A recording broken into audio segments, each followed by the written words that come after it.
Hi there, I'm Claire from english-at-home.com. In today's pronunciation lesson, I want to look at some words which can cause lots of problems. And they can cause problems both when you're listening to someone and when you're speaking. And they're problematic because if you get these words wrong, so if you don't hear them properly, if you don't understand them properly, or if you don't say them correctly, then you can completely change the meaning of the sentence.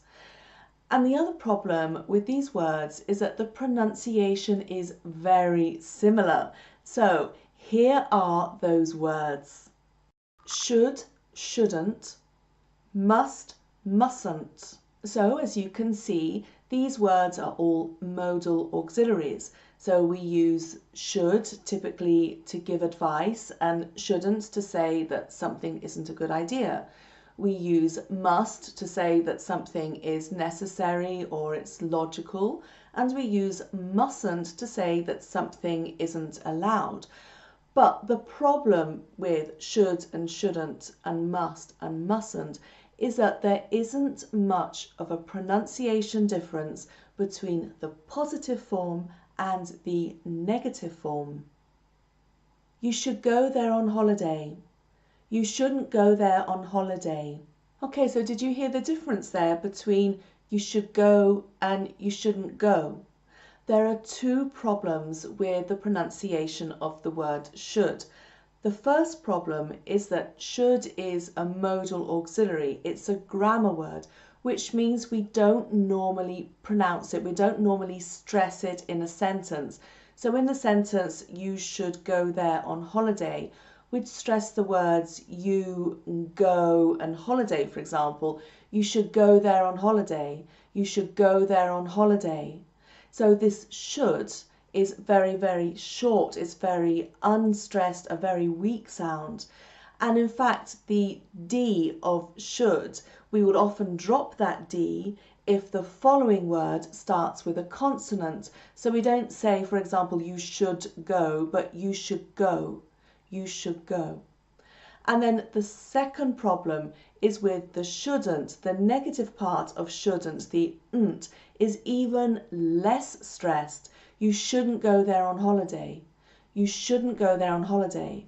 So if you aren't expecting to hear it, you probably won't hear it because it's very, very quick. It's very fast.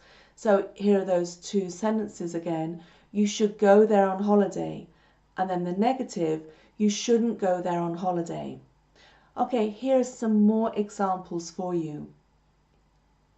He should say no. He shouldn't say no. You should tell her. You shouldn't tell her. So what's the solution? It helps if you can see the other person when they're speaking, because when we do the negative, the mouth goes back a little bit. So for example, you should tell. You should tell her. You shouldn't tell her. For the shouldn't, the n't, the mouth will go back a little bit to make the sound. Should, shouldn't. Should, shouldn't. He should say no. He shouldn't say no. He should say no. He shouldn't say no. Do you see the mouth goes back a little bit? And obviously it also helps if you understand the context, if the person intends either the positive or the negative form of the word. Okay, so now let's go on to must and mustn't. You must leave. You mustn't leave. They must go. They mustn't go. So like with should, we drop the final T of must if the word following starts with a consonant. They must go. Not they must go, but they must go. And then in the negative form, mustn't, the n't becomes much, much shorter. They mustn't go. It's very, very small. They mustn't go. They must go. They mustn't go. So make sure you listen out for their negative. So what about pronouncing these modal forms correctly? There are two things that you can do to help you say these modals correctly.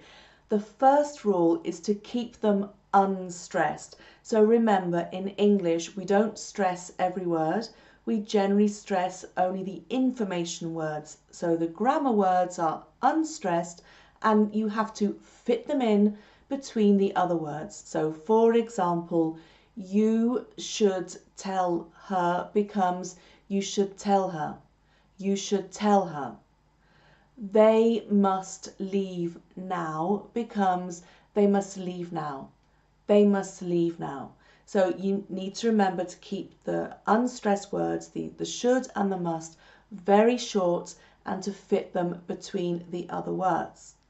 And the second thing that you need to do is to remember that the T and the D, so the T on the must and the D on the should, we are going to drop those if the word following begins with a consonant. He should tell her. So not he should tell, but he should tell her. Or you mustn't go, not you mustn't go, but you mustn't go.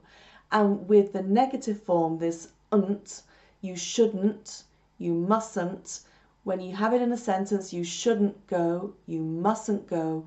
It's almost a glottal stop. So we finish the sound in our throats on the "n." You shouldn't, you mustn't, you shouldn't go, you mustn't go. Okay, I hope that helps you a little bit with the pronunciation of should, shouldn't, must and mustn't.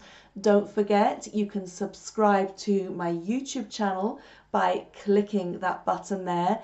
Every week I send you a new video to help you with your English. And if you want more tips, if you want extra tips, you can also join my email group. That's the link up there. Every week again, I'll send you extra help for speaking, vocabulary, grammar and pronunciation, and it's all free. Thanks for watching. Bye.